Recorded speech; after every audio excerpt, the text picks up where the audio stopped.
Natay customer diri mga idol nga kuan multicab nasa sir ang tagiya mga idol kaway-kaway ani sir sa imong mga fans. So atong tanawon diri mga idol kay pag abot niya diri nagpalyar. So atong testingan ni mga idol. Ako ipakita sa inyo mga idol. So start nato siya mga idol.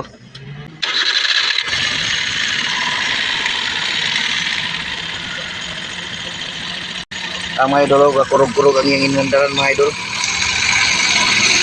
Kunya hinay pod mo response mga idol.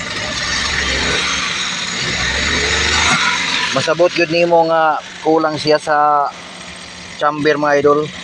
Duhara ni kabuk chamber ang nagfunction. So diri mga idol ato nang gitanggal ning iyang mga bolt diri sa ignition coil mga idol. So atong testingan mga idol. Kining isa number 3. So functional siya mga idol. Diri sa number 2. So functional gyapon siya. Diri sa number 1. So wala siya function mga idol. Way alibyo sa mao nang ang akong style diri mga idol, ako sa ning bayluho ning 1 ug 2 kung mubalhin diri ang sakit. So buti pasabot kining ignition coil mo idaot. So palungon sa nato mga idol. So ayan mga idol, na ilipat na natin dito ito. So pandarin na naman natin.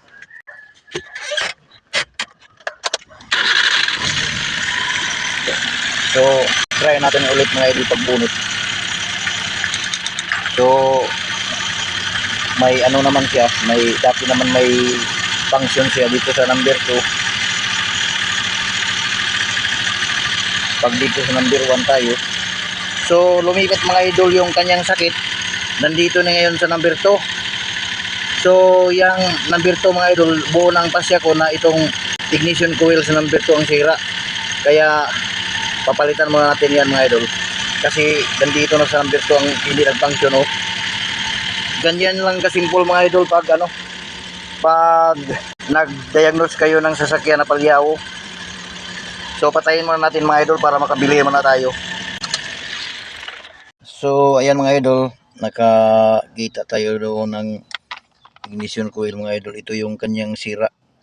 So ilalagay natin ito dito mga idol sa number 1. At susubukan natin pandarin kung okay na ba siya.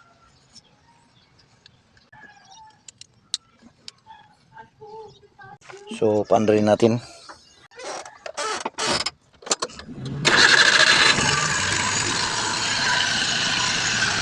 So yan mga idol, nag-smooth na yung kanyang andar mga idol. Subukan natin mga idol.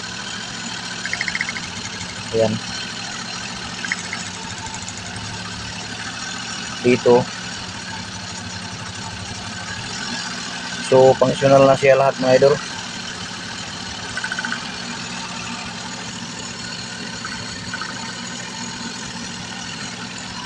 So isuli na lang natin ito mga idol. So ayan mga idol, nabalik na natin lahat. Subukan natin for the last time.